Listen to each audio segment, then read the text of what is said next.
တတိမမောင်အကောင်မောင်သူတို့မောင်ချစ်ပေးလို့ကျေးဇူးတင်ပါတယ်အခုကောမန့်လေးတွေ့မိလိုက်လို့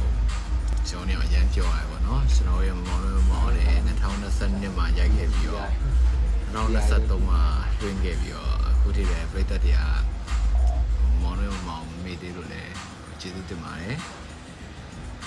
ပြီးတော့ကျွန်တော်တို့လည်း season 2 season 2ကိုလာမေးနေရအတွက်လည်းကျွန်တော်ရိုက်ဖြစ်မှာတော့မဟုတ်တော့ဘူးပေါ့နော်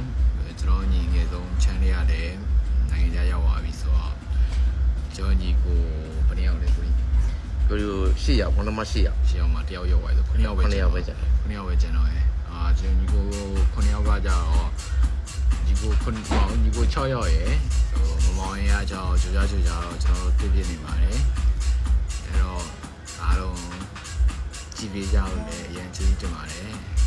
ခုအဲ့ဆိုရင်ဟိုကဖြစ်သွားပြီနော်3နှစ်တော့ရှိသွားပြီနော်စာရိတ်တာနဲ့2025ဆို2နှစ်ကျော်ပြီ ကျွန်တော်2022ဇွန်လလောက်မှာစားရတာမသိဘူးဇွန်ဇူလိုင်မှာစားရတာဆိုတော့ 3နှစ်ပြည့်တော့မှာပေါ့နော် 3နှစ်ပြည့်တော့မှာ အခုချိန်ဒီကိုဒီဇလန်လေးကို အမှတ်ရ အားပေးနေတယ်အမှတ်ရပေးနေတယ်အတွက်တကယ်ကိုကျွန်တော်ကကျေးဇူးတင်ပါတယ် ကျွန်တော်နောက်ထပ်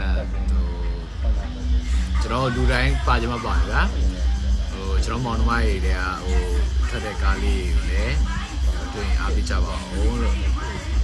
တော်ပြန်နေ အားလုံးချစ်ပါတယ်တတာ နော်